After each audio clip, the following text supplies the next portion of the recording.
ọdún yìí àtúrà kò ní le koko mọ́ wa ọdún yìí àtúrà kò ní le koko mọ́ wa ohun tí a dáwọ́lé a yọrí ohun tí a béèrè lolúwa yóò ṣe ọdún yìí àtúrà kò ní le koko mọ́ wa. Bẹ́ẹ̀ ni a kí yín káàbọ̀ sínú ọdún tuntun lórí ètò Àjírebí. A dúpẹ́ lọ́wọ́ Ọlọ́run Ọba pé ó fún wa ní àǹfààní a wà láyé a wà láàyè a tún wà láàyè ara wa a tún wá rí ọdún tuntun Olúwa ṣe o. A dúpẹ́ wọ́n ní ẹ̀mí tó bá mọ núrò ẹ̀dá tó bá mọ núrò ó di dandan kó mọ pẹ́ dá. Ọdún tuntun àrà tuntun iṣẹ́ tuntun iṣẹ́ tuntun gèlè tuntun pàápàá lórí mi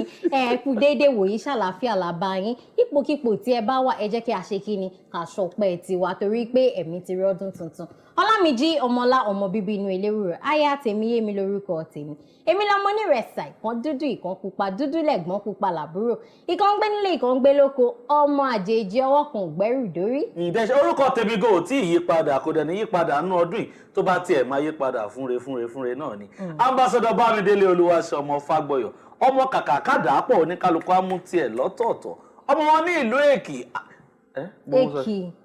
ọmọ wọn ní ìlú Èkìtì èmi labọ́sọ̀ ọ̀lẹ̀ṣẹ̀ obìnrin lóore ẹni obìnrin kò lọ́nà odò wọ́n ní bílẹ̀ yìí ò jọkọ ẹni a sì jálè ẹni àwòrí nǹkan. kí ni ìtumọ̀ oríkì tuntun tó ṣẹ̀ ní. abọ́sọ̀ ọ̀lẹ̀ṣẹ̀ obìnrin lóore. ìwọ oore wo ni ṣóore owó ni àbọ̀re.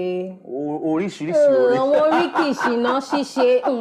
ẹ kúkú mọ̀ wípé èmi àti Délé nìkan ò lè dá jókòó lórí ètò ṣe pẹ̀lú wa ní orí ètò lónìí ni dókítà Ọlágbénró Michael ẹ kú déédéé wòyí Àjírebí àkú ọdún náà èmi wá ó ṣọ̀pọ̀ ẹ̀. àdúpẹ́ pé àti ẹ̀yin àti àwa la tó pàdé inú ọdún tuntun ọ̀pọ̀lọpọ̀ lájọ rí ọdún tó kọjá àwọn tí wọ́n rí ọdún ìní àdúpẹ́ lọ́wọ́ Ọlọ́run Ọba àmọ́ nǹkan kan máa ń ṣẹlẹ̀ máa ń bi àwọn kan pé kí ló ṣe yìí ní lọ́jọ́ ọdún ẹ̀ jáde ní ṣèbẹ́yìn ni ẹ̀yin Kristẹni ẹ̀yin ni lẹ́ ń ṣọdún èwo ni pé bóyá ẹ̀yin kan ṣọdún ẹ̀yin kan ìṣọdún ẹ gbà mí sí ọdún pàápàá ọdún tuntun yìí ṣó yẹ ká máa fi ti ẹ̀sìn bọ́. Rárá o kò jọ bẹ́ẹ̀ tẹ́ bá wo ọ̀rọ̀ ọdún tuntun ní àṣà Yorùbá àti lóríṣiríṣi àṣà káàkiri ni wọ́n ti ní ọ̀rọ̀ ọdún tuntun kì í ṣe pé Kristẹni o ti Mùsùlùmí ni o tàbí àwọn ẹlẹ́sìn mi tẹ́ bá wo àṣà Yorùbá lẹ́yìn tá a bá parí ayẹyẹ ti eégún tán ní pàtàkì onímọ̀ pé ní July mẹ́la máa ń bẹ̀rẹ̀ ọdún tuntun ti Yorùbá ṣùgbọ́n tí ilé tí wọ́n ti pẹ́tà jẹ́ láti December yìí náà kọ̀ọ̀kan náà ni kò bá ẹ̀sìn lọ ọdún tuntun ń jẹ́ gbogbo alájọ máa ṣe papọ̀ tàbí máa dúpẹ́ lọ́wọ́ Elédùmarè pàtó rí ọdún tuntun mìíràn. Pàtàkì ibẹ̀ gangan ni wípé ẹ̀mí wá parí ọdún kan a tún rí ọdún èmi ní ìdùnnú ayọ̀ àti àlàáfíà ṣùgbọ́n kí ló dé tó jẹ́ wípé ní ọ̀pọ̀lọpọ̀ ìgbà irú ọjọ́ àná tó jẹ́ wípé a máa wọ ọjọ́ tuntun ní ọjọ́ tòní báyìí ní àwọn èèyàn á lọ sí ilé ìjọsìn láti lọ máa sin Ọlọ́run kí ni pàtàkì ẹ̀. ṣe mọ̀ pé láyé òde òní àbá ti gbà wọn tí wọn bàbá wa lọ́mọ bàbá tèmi babaláwo ni wọ́n jẹ́ ẹni tí ó ń di Ifá ní ayé ìgbà yẹn a fẹ́ wọnú ọdún mi a lọ sí di òòṣà tàbí ká lọ sọ́dọ̀ babaláwo ọdún tó ń bọ̀ yìí o kí ló máa mú wa ṣùgbọ́n láyé òde òní a kì í bá Èdùmàrè sọ̀rọ̀ báyẹn mọ́ à ń bá sọ̀rọ̀ nípasẹ̀ ti Muhammad tàbí nípa ti Kristi so ìdí èlé náà lọ sí church o tàbí lọ sí mọ́ṣáláṣí ṣùgbọ́n nígbà táwọn kì í ṣe bẹ́ẹ̀. ẹ tẹ wá mọ ìdí tí àwa kan ẹ jẹ́ kí n sọ pé àwa kan ta fi wò pé ó ṣe dandan a wò pé gbogbo ẹ̀ṣẹ̀ ta ti ṣẹ̀ láti January ẹ jẹ́ kí ọdún tuntun wọlé bá wa nílé Olúwa. Ọlọ́run wá sí ṣápítà tuntun. ẹlòmíì mo ti rí àwọn èèyàn tó jẹ́ pé wọ́n ti máa mọ tí yóò kẹ́rì akọ̀wé ọdún ṣọ́ọ̀ṣì ní bóyá bíi 15 minutes to 12 wọ́n máa fi báyìí ní ọtí á máa rùn lára wọn kí ló dé tẹ́ wá ṣọ́ọ̀ṣì kì í ṣáàṣì happy new year nínú ṣọ́ọ̀ṣì ó dẹ̀ pa àwọn èèyàn wò pé Ọlọ́run máa fojú fo gbogbo ẹ̀ṣẹ̀ tó ti dábọ̀ ránṣẹ́ wá sínú ṣọ́ọ̀ṣì. tàbá dọ̀rọ̀ a máa bèrè lọ́wọ́ Elédùmarè torí kò yé mi. ṣé ìyẹn wá ni wípé bóyá àwọn ẹlòmíì máa sọ wípé nítorí pé ọdún tuntun Ọlọ́run máa ń dìídì gba àdúrà tí a bá ṣe wípé a ti fẹ́ wọ ọdún tuntun ìmí gbogbo àdúrà tí a bá ti tẹ́ sí iwájú Ọlọ́run gbogbo ẹ̀ lọ́lọ́run máa gbà fún wa ní ọdún yẹn ṣé ó ṣeé ṣe kó jẹ́ wípé ìdí tí àwọn èèyàn fi ń lọ sí ilé ìjọsìn nìyẹn. ó ṣeé ṣe ṣe mọ̀ pé ẹni tó bá gbàdúrà ìgbẹ́kẹ̀lé ẹnu àdúrà ó máa ń kún kọ́ tó máa ká àdúrà àgbà àdúrà tíyàn bá gbà tíyàn bá gbẹ́kẹ̀lé nǹkan tíyàn ń sọ kò lè ṣẹ ṣùgbọ́n ẹni tó lọ nírú ìgbà yẹn ó ti nínú ọkàn ẹ̀ pé ọba mi Elédùà alẹ́ ní àtẹ̀mí àti ẹni o kílẹ̀ tó mọ́ o gbogbo oore tó wà lọ́dún tuntun yìí o wá kó bá mi o gbogbo ibi inú ọdún yìí o wá bá mi kó kúrò gbogbo ẹ̀ṣẹ̀ mi o bá mi fọ̀ kúrò kí n mọ́ kí n di tuntun ní ọdún tuntun. ọ̀pọ̀lọpọ̀ wa tún máa ń gbàgbọ́ pé àdúrà àkọ́kọ́ tí o bá bá Ọlọ́run ṣe nínú ọdún yẹn àti nínú ilé Ọlọ́run ó máa ń tètè sọdá sọ́dọ̀ Ọlọ́run ju pé kó tiẹ̀ kọ́kọ́ jáde ẹlòmíràn àti ẹ̀lẹ́wò pé ibẹ̀ ló ń ti fẹ́ ṣe àwọn ìpinnu tá máa ń pè ní resolution fún ọdún tuntun ó ṣàlè wà nílé ọtí kó sọ pé ó fẹ́ ya àwọn àyàsọ́tọ̀ fún ọdún àbí ẹ̀kọ́ tèmi tún máa ń wò nísìnyí pé ṣé ní tẹ́lẹ̀ kìíní yẹn fẹ́ ó wọ́pọ̀ láàrin àwa ẹlẹ́sìn ìgbàgbọ́ gan pé ṣùgbọ́n nísìn àti ẹlẹ́sìn ìgbàgbọ́ àti mùsùlùmí gbogbo wa la máa wà nílé ìjọsìn wa ìyẹn túmọ̀ sí pé àwòpọ́lọ̀ nìkan ló lè ṣe nìyẹn. bẹ́ẹ̀ni tẹ́ bá wo àsìkò yẹn èrò kan tèmi ni wípé ẹ gbà mí láàyè kí n gbé wọ ti ìṣègùn òyìnbó díẹ̀ kọ̀ọ̀kan wà tá a máa ń pè ní regression pé tí èèyàn bá dé tó yẹ pé ó fẹ́ dà lójúrú díẹ̀ á padà sí ìkọ̀ tó máa ṣẹ́gbà tó wà ní kékeré bẹ́ẹ̀ ni nígbè àṣà náà irú nǹkan bẹ́ẹ̀ wà a bá jẹ́ mùsùlùmí o a bá jẹ́ tó ní ti kìrìsìtẹ́nì o tó bá dé ìkọ̀ tó yẹ pé ó kó wa pọ̀ gẹ́gẹ́ bí ọmọ ènìyàn a máa padà sí bá a ṣe ń ṣe láti bẹ̀rẹ̀ wá èmi rò pé àṣà ìṣẹ̀ǹbáyé wa là ń padà sí a bá ṣe ní ṣọ́ọ̀ṣì o àbá ṣe ní mọ́ṣáláṣí o àṣà wa ni la ṣe ń ṣe bẹ́ẹ̀. àwọn kan tiẹ̀ wà tó jẹ́ wípé kí títí ọdún ó fi tún parí tí wọ́n bá ti ṣe happy new year ní ṣọ́ọ̀ṣì yẹn wọn ò tún lọ ṣọ́ọ̀ṣì mọ́ wọn lọ mọ́ṣáláṣí mọ́ ó tún di ọdún tuntun èmi nǹkan tó tún sọ wípé ó yá o a tún lọ gbàdúrà lọ́dọ̀ Ọlọ́run. bóyá wọn ò ráyè. ṣùgbọ́n wọ́n ráyè ńgbà tí wọ́n mọ̀ wípé mo tún ti rí ọdún tuntun èmi wọ̀. àwọn mi ti ṣe àwa sọ pé kò ṣeé ṣe kó jẹ́ pé àwọn kan wà wọn tiẹ̀ lọ church wọn lọ́bi kankan inú ilé wọn náà wà wọ́n dẹ̀ bá Ọlọ́run gba àdúrà wọ́n dẹ̀ wọnú ọdún tó tá rírú àwọn èèyàn bẹ́ẹ̀ náà. bẹ́ẹ̀ ni àdúrà wọn sì ń jẹ́ láti inú ọkàn wọn wá wọ́n ṣẹlẹ̀.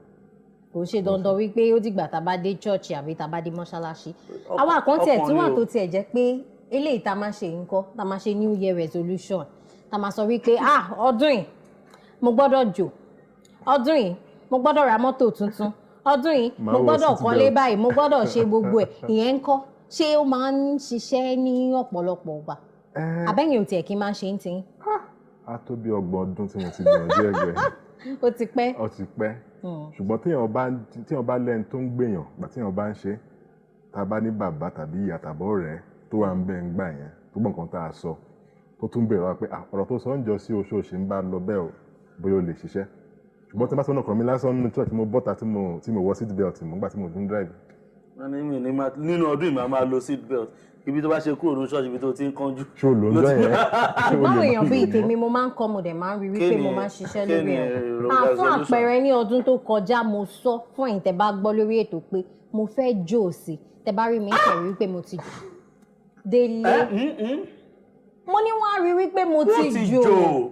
ṣé mo parọ́ ni bó ṣe ń ṣe yẹn wọ́n á máa rò wípé àbójú àwọn ló ń rí bẹ́ẹ̀. ẹ wo èmi ò sọ pé ó parọ́ kò dá kéèyàn máa parọ́ àmọ́ èmi ò sọ pé ó ń parọ́ kó tó di pé a tẹ̀síwájú lórí ètò náà ẹ jẹ́ kí a tún lọ fún ìsinmi iná à ń bọ̀.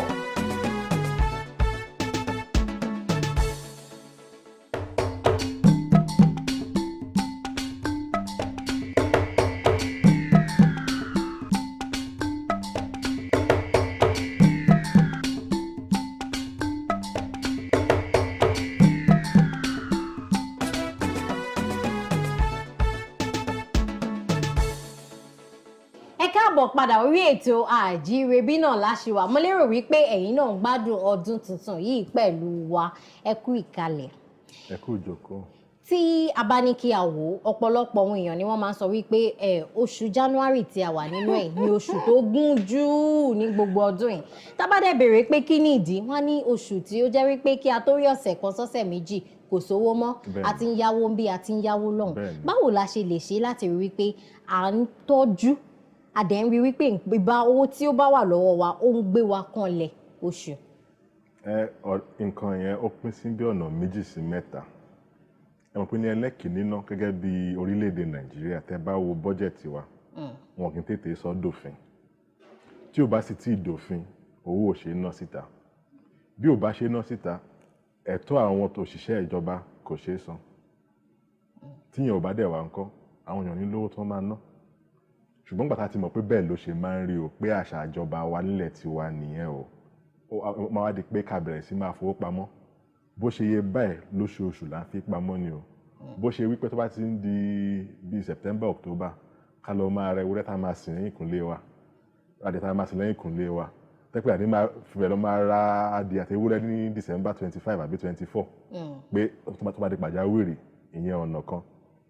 ọ̀nà kejì tá a bá ní ní pàtó pé iye báyìí ni mo fẹ́ ná bó ṣe wò ó rí mi ná ju iye báyìí lọ irú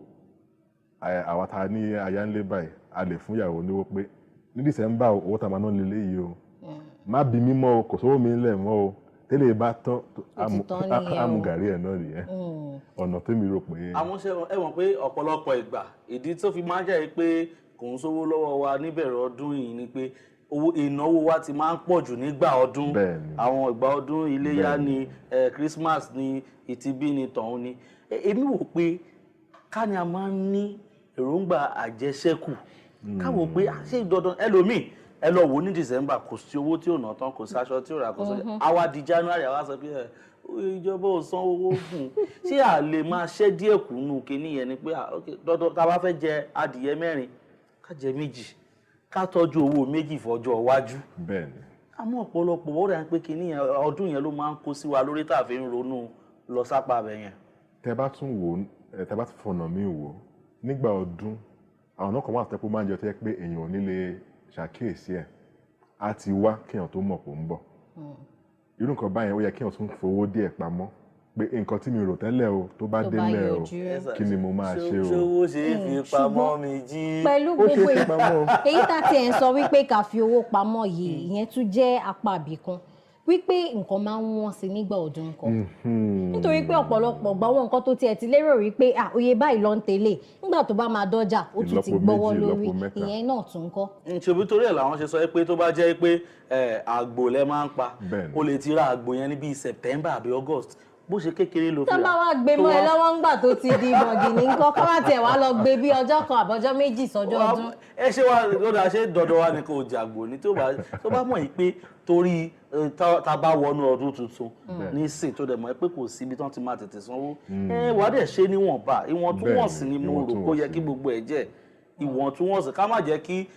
ayọ̀ wọ́n sọ pé ayọ̀ ló ń pààyàn ikú kọ̀ọ̀kan ò kì í pààyàn ká má jẹ́ kí ti ọdún yẹn wọ ara wa jù wípé àwọn máa ń náwó bá ṣe rí èmi náà tiẹ̀ bàjẹ́ kí ní yẹn díẹ̀ tó bá ṣe dọ́wọ́ mi báyìí mò ń ná lọ ní. nígbà ọdún ṣó tiẹ̀ mọ̀ wípé àwọn ìnáwó tiẹ̀ máa ń pọ̀ nígbà ọdún àwọn ọmọ lágbájá ọmọ ẹ̀gbọ́n tó gbé wá láti bí gbogbo wa tí èrò tiẹ̀ pọ̀ ń lé àwa bẹ̀rẹ̀ sí ní máa yáwó fún nígbà tí ọgbọ́n bá ń lọ tán ó ní 1000 ó ní 2000 nígbà tó owó bá dẹ̀ ti tán ṣá máa sọ pé àní náà owó yẹn àwọn owó tó ṣe dandan téèyàn gbọ́dọ̀ ná máa wà ń bẹ̀ ń gbọ́ ọdún ààrẹ ẹran fọ́wọn bàbá ńlé ara fọ́wọn ìyá ńlé ẹ̀pẹ̀ràn fọ́dún ara aṣọ ọdún ara fúnra wa àfọwọn ọmọ mọ̀lẹ́bí lówó gbogbo yẹn náà a gbọ́dọ̀ ṣe. ẹni tí ò wá lè fowó pamọ́ ńkọ́. a lọ sí microfinance bank náà ni. àwa lọ yá owó fún owó.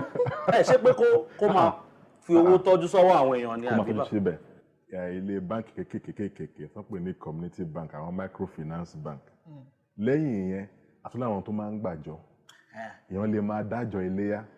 èèyàn lè máa dájọ Christmas àtàjọ New Year tá a bá dárò àjọ yẹn ó tún máa ràn wá lọ́wọ́ a máa fowó pamọ́ dìgbà New Year ká tó gbà padà. tó bá tẹ̀ wá tún bọ́ sẹ́yìn New Year gan lára owó tá a tún fi pamọ́ gan a tún lè lọ. ọlọ́mìjẹ jẹ́ ká wá ká tẹ̀ ò ká mú wálẹ̀ díẹ̀ báyìí sí mo fẹ́ kẹ́ ẹ sọ fún wa ǹjẹ́ ní ọdún mánigbàgbé kan bóyá wash night tẹ́ ṣe wọnú ọdún tuntun náà àbí ọdún tó jẹ́ pé nǹkan kan ṣẹlẹ̀ tẹ́ lè gbàgbé má bí wọ́n náà méjì. ó wà ìgbà tá à ń sọ mo wà ní bí ọmọ ọdún 8 sí 9 ìkan náà àwọn àbúrò bàbá mi kan wá bá wa lo ọdún kérésì ńgbà yẹn gbogbo wa ti a lọ church àwa sùn church níjọ́ yẹn àgbẹ̀ sí church àpadà wá sílé ó máa di nǹkan bíi aago 2 òru àbáńgbáriwo ó lè ibo ló lè wá gbogbo àwọn gédé tí wọ́n sáré bọ́ta gbùrùgbùrù kí ló ń ṣẹlẹ̀ ọ̀nkú mi tí mo dẹ̀ sọ yìí ṣe ni wọ́n tilẹ̀kùn yàrá wọn lé wọn mọ́ra wọn ó lè wà bí ó lè wà lójú rẹ̀ tilẹ̀kùn mọ́ra nínú ilé bó lè wọ́n wà ibo ló gbà wọlé làwọn wọ́n bá fọ́lẹ̀kùn wọn wọlé o wọ́n bá dán kú mi lábẹ́ bẹ́ẹ̀dì ó lè dà ló bá nawọ́ sígo bí àtọ́ lábẹ́ tébù ó lè mi lè gbàgbé jọ yẹn. báwo ni ìgò bí àṣewá di olè tí wọ́n. àwa wọ́n ti ta ṣe watch night kan tán mi ti ẹ̀rọ ọjọ́ náà mọ̀ ṣùgbọ́n mo rántí ìyà tó jẹ mí níjọ́ yẹn a ṣe watch night yẹn tán bí ọwọ́ after 1 àti kọ́kọ́ jó pàtí kan wà èmi sọ fún mọ́mì tèmi pé mọ́mì ti ọ̀rẹ́ mi ṣe ìnáwó òun sọ fún mọ́mì tiẹ̀ pé mọ́mì tèmi náà ṣe sọmọ lórúkọ aṣá àpárọ̀ yẹn jọ adẹ́lá máa padà láàrin 1 hour ni o a bá lọ island láti lọ ṣe kíní láti Kọ̀tún àṣàjọyọ̀ ti bí aago 10 tílẹ̀ ti mọ́ láàárọ̀ tá a ṣe wá ń bọ́lẹ̀ ní bus stop àlọ́lọ́pàá tiẹ̀ tún lè kan tó gba búùtù tí ìkànnì wa yá ó fẹsẹ̀ kan rí bọ̀ tá a ṣe dé bus stop yẹn kàn ní ẹ̀yin ọmọ wọ̀nyí àwọn ọmọ mi ìró lásán náà ró kiri tán wá gbogbo yín kiri àdúgbò lọ́dún tuntun àwa ni mọ́mì tiẹ̀ sọ pé mọ́mì eléyìí ń ṣe lé mọ́mì tiẹ̀ sọ àwa lè wọlé nígbà tá a délé wọ́n ná nínà tí ò ní ṣe wé ni. ẹran chicken ní ọdún ọjọ́ yẹn àríjẹ ààrẹ níbo lẹ ti fẹ́ jẹ wọ́n tì wá mọ́lé ni. ọdún tèmi ò tiẹ̀ lè gbàgbé ní ọdún kan tí a ṣe nílé tí bàbá mi dé wọ́n jáde ni wọ́n bá dé wọ́n bá ní àwọn rí ọmọkùnrin kan ó mú kinní kan dání kiri ìgboro àdúgbò ó dàbí ìbọn kí gbogbo wa wọnú ilé o la bá wọnú ilé ó dẹ̀ tan jẹnẹrétọ̀ fún wa kò sí nẹ́pọ̀ ò tán náà lọ́ba ń kí o gbọ́ lọ mẹ́gbẹ̀ẹ́ wa lé bẹ́ẹ̀dì kàmá bẹ́ẹ̀ náà la dẹ̀ ń gbọ́ gbòò happy new year níbi táwa gbogbo wa wá ń ké àwájọ dìmọ́ra wa a sunkún láti gbà yẹn kò kúrò lórí mi dìsìn gbogbo ìgbà ni mo máa ń rántí pé ọdún tí wọ́n jẹ́ ká ṣe lọ́dún yẹn àyìn báńgà ògbó báńgà tá ti rà sílé kò sí ìtarí yìí mẹ́ kò sí ìtarí ìkọ̀kọ̀ ṣe ń bẹ̀. iṣẹ́ rí ọ̀pọ̀lọpọ̀ táwa ní ká máa bẹ̀ àwọn aráalé gan ẹ gbọ́ báwo ni ọdún mánigbàgbé tí yín ṣe jẹ́ bóyá kẹ́tẹ̀ fi ṣọwọ́ sí wa lórí Facebook àbí Twitter àti Instagram page wa ni kẹ́kàn sọ nǹkan tó ṣẹlẹ̀ sí nínú ọdún yẹn ètò náà sì ń tẹ̀síwájú ẹ jẹ́ ká lọ fún ìsinmi mìíràn náà à ń bọ̀.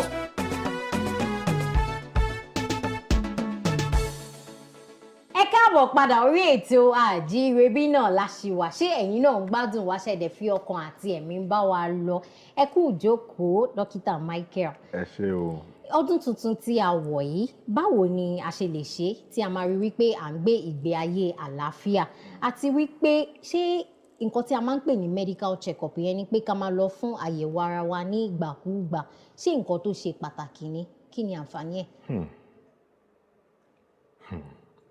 kò ṣe pàtàkì ó pọn dandan ni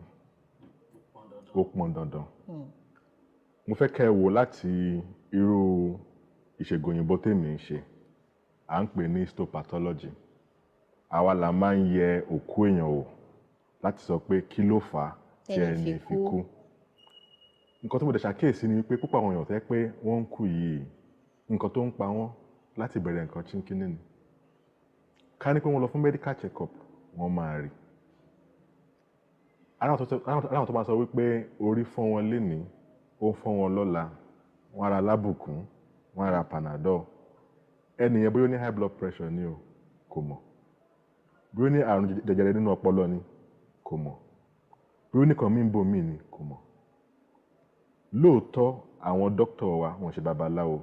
wọn lè wẹjú kí wọ́n wòyàn kí wọ́n mọ nǹkan tó ń ṣe nítorí àyẹ̀wò ó pọn dandan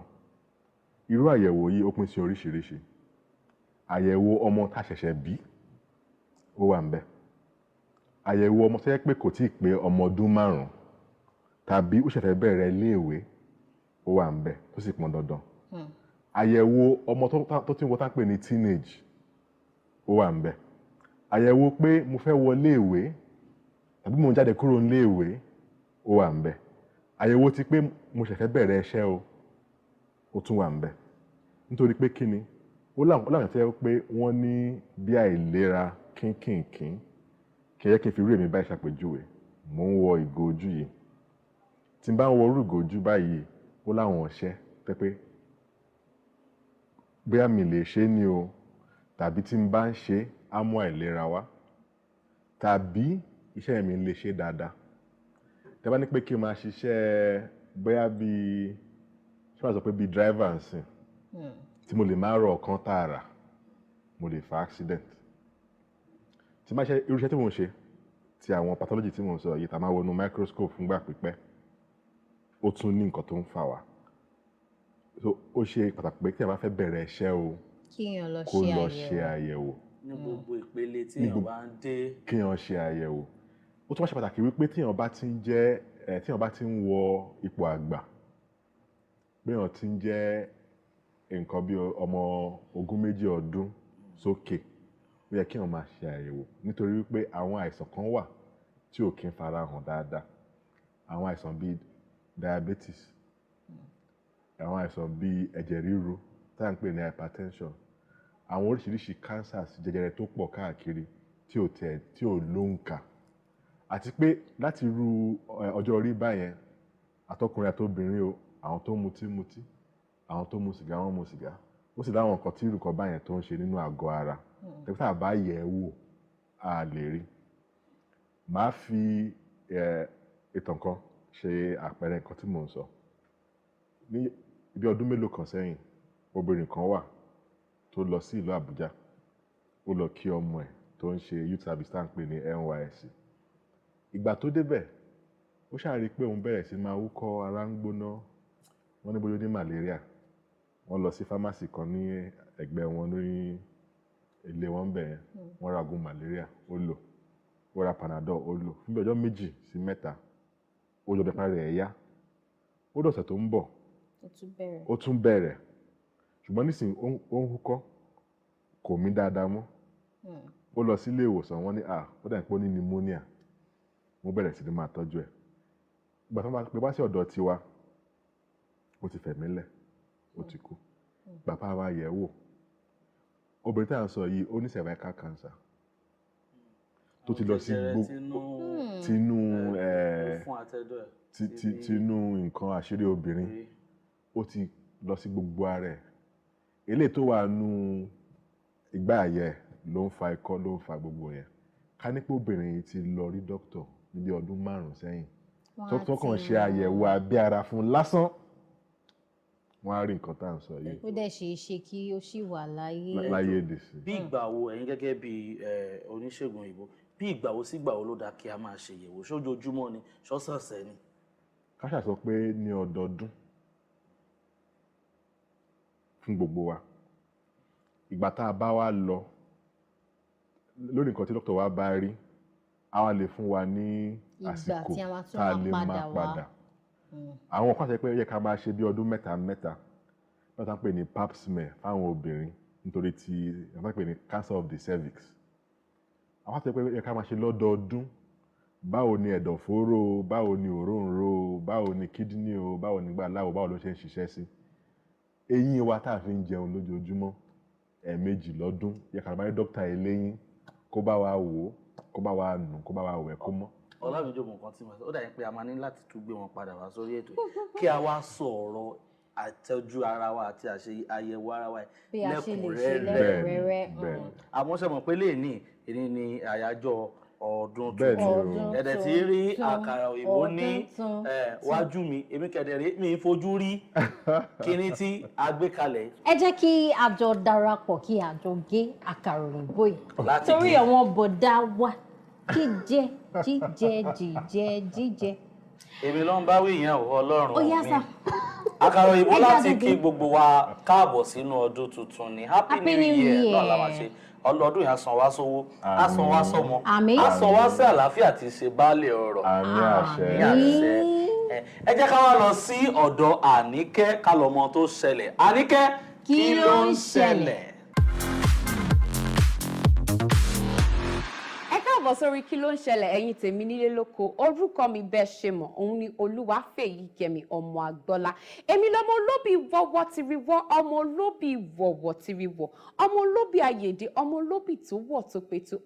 báwo lobì yẹn ṣe fẹ́ tóbi tó ilẹ̀ Ìjẹ̀ṣà nìkan náà lẹ ti lè rí rẹ̀ bẹ́ẹ̀ ni mo fẹ́ fi àsìkò yìí mo wá fẹ́ fi kí ẹ̀yin tèmi pé a kú ọdún ẹ̀mí wa tó dẹ̀ rí ọdún tèmi ó máa ṣe kí ni ó máa rí ọdún tó ń bọ̀ kí wá ni mo fẹ́ já ẹ̀yin tèmi sí lórí ètò lẹ́ni mo fẹ́ sọ fún yín ní àwọn nǹkan tí a lè ṣe láti má sanra jù lásìkò ìsinmi ìyẹn tó lóyìnbó ń pè ní holidays ọ̀pọ̀lọpọ̀ wa la máa wà ní on a diet bá ṣe máa ń pè nínú mind wa ṣùgbọ́n tó bá ti di ìgbà tá a bá rí oúnjẹ ojú wa máa ṣe kàlùkàlù àní mọ̀ bóyá ṣé kí n jẹ ṣé kí n filẹ̀ ṣùgbọ́n ìgbà míì common sense á sọ fún wa pé bóyá ká filẹ̀ ká má jẹ ṣùgbọ́n kí làwọn nǹkan gangan tá a lè ṣe tó jẹ́ pé àní sanra jù nígbà tí a bá wà on holiday. Alákọ̀ọ́kọ́ ó ní wípé ẹ máa jẹ oúnjẹ tó bá high in protein bíi ẹ̀wà bíi mọ́ínmọ́ín àti bẹ́ẹ̀ bẹ́ẹ̀ lọ. Ẹ try láti sá fún àwọn carbohydrates púpọ̀ jù nítorí starch ńgbà mí ó dáa fára ṣùgbọ́n púpọ̀ jù ẹ̀ kò ṣara lóore. Ẹlẹ́ẹ̀kejì ni pé tá a bá ti ń jẹun ẹ jẹ́ ká máa fi pẹ̀lẹ́kùtù jẹun kò sẹ́ni tó ń lé yín ẹ má jẹun ẹ má máa yára jẹun kẹ́ má tètè jẹun ẹni tó bá ń tètè jẹun kò ní tètè yó ṣùgbọ́n ìwọ tó bá ń mu ní pẹ̀lẹ́kùtù tó ń jẹun lẹ́rọ́lì bẹ́yẹn ẹ wo kíákíá nínú yín máa yọ ẹ nímọ̀gbà tí ẹ pé ẹ máa sọ pé eléyìí ti tó mi. Ẹlẹ́ẹ̀kẹta ìwọ tó bá lọ sí patí má jẹ́ kó yẹ pé patí tó lọ yẹn oúnjẹ nìkan ló máa wò họ̀ìhọ̀ì rárá lọ sí patí gbafẹ́ lọ jó mọ àwọn èèyàn kẹ́ ẹ ṣeré nǹkan tó ń ṣe ń patí nìyẹn. Ẹlẹ́ẹ̀kẹrin ẹ̀yin tẹ́ bá lọ sí patí tó jẹ́ pé buffet service ni ẹ try ẹ má mú abọ́ tó tóbi nítorí pé ẹ lè serve ara yín ẹ mú abọ́ kékeré kẹ́ lè ṣọ́ iye oúnjẹ tẹ́ ń bu. Ẹlẹ́ẹ̀karùn àwọn míì wà nínú wa tẹ́ pé àná àwọn mummies àtàwọn aunties àwọn àgbàlagbà tẹ́ pé wọ́n lè bọ̀yán yóò bámúbámú bó ṣe ń bu ilé ìfẹ́ náà ní aṣọ ti tó ṣọ́ pé mi kì í má bu díẹ̀ sí irú nǹkan bẹ́ẹ̀ tó bá ti ń ṣẹlẹ̀ ẹ lè try láti máa sọ àwọn nǹkan bíi mummy mo ti yó aunty mo ti wà ókè eléyìí ti tó mi ẹ sá fún jíjẹun púpọ̀ jù. Ẹlẹ́ẹ̀kẹfà ó ní wípé ẹ̀yin tèmi tẹ́ bá ti jẹun oúnjẹ àárọ̀ ẹ try láti sá fún àwọn in between meals ìwọ kó máa jẹ meat pie kó máa jẹ gbogbo ilé kó tún tó jẹ oúnjẹ ọ̀sán so tó bá ti jẹ oúnjẹ àárọ̀ proper meal dúró ó mọ̀ pé ìgbà holiday àsìkò tẹ́ pé a ṣe iṣẹ́ púpọ̀ ni kó dúró dún oúnjẹ ọ̀sán kó tó jẹ. Ẹlẹ́ẹ̀keje tí màá ti wá fi kálẹ̀ gbogbo ẹ̀ ó ní ká máa ṣe exercise ṣé mo ní pé ìgbà tá a bá wà on vacation ìgbà tá a bá wà on holiday a kì í ṣiṣẹ́ púpọ̀ so wá intensify exercise tó máa ṣe ni á pọ̀ ju bó ṣe rí tẹ́lẹ̀ ìwọ tó bá máa ń rin mile kan wọ́n á rin mile méjì kárí ẹ lè ṣe kíni kó lè dàngájá. Ẹ má gbàgbé gbogbo tips tánìkẹ́ ti fún yín o nítorí pé ẹ̀yin náà mọ̀ wípé sísanra lápọ̀jù ìjàmbá ló ń ṣe fún àgọ́ ara wa. Àwa níbi jù báyìí lọ lórí kí ló ń ṣẹlẹ̀ yín tèmi mo lérò pé gbogbo chicken tẹ́ ń jẹ yẹn ní gbàgbé láti pàdé mi lórí Twitter @Anike kí ló ń ṣẹlẹ̀ níbi tá a ti máa continue gbogbo gist wa catch ya.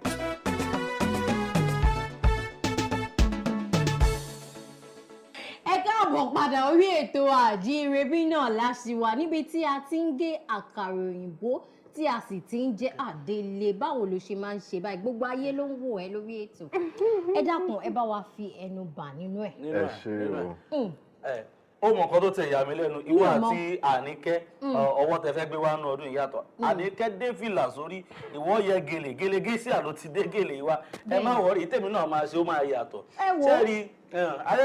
ọ̀pọ̀lọpọ̀ ilé ìlàjẹ láyé ẹ má jẹ́ kó wá jà wá nìkan la máa jẹ ẹ̀yin náà ìyàbọ̀ tí ń kẹjẹ́ kí ni ká kí gbogbo ẹ̀ kárí. Ọlámídì Ọmọọlá ọmọ bíbí inú Elérìrò lórúkọ tèmi àdẹ̀níri jù báyìí lọ ṣùgbọ́n má gbàgbé tó bá ti kúrò níbẹ̀ àlọ́ sórí Facebook wa Twitter àti Instagram wa pàápàá. Ṣó ti dúpẹ́ lọ́wọ́ àlejò wa? Ó yá dúpẹ́ lọ́wọ́ mi. A dúpẹ́ lọ́wọ́ yín jàre dókítà mi gidi pé ẹ darapọ̀ mọ́ wa lórí ètò lónìí ẹ tún bá a fìfẹ́ jẹ kéèkì wa ẹ̀yin la máa rí lọ́dún tó ń bọ̀ àbọ̀dún tó tún tẹ̀lé àtẹ̀yìn tẹ̀ ń wò wá náà níbi la máa ti máa fi àdàgbà ètò náà rọ̀ lórí Àjíǹrere fún tèní tẹ́ bá ti gbádùn tèní ẹ jẹ́ ká tún ṣe lọ́jọ́ mi àmọ́ a lè lọ láì má dúpẹ́ lọ́wọ́ ẹni tó ṣe kéèkì fún wa bẹ́ẹ̀ ni Exquisito Confectionaries ẹ ṣé gan bẹ́ẹ̀ ṣe máa ń ṣe ń gbogbo ìgbà.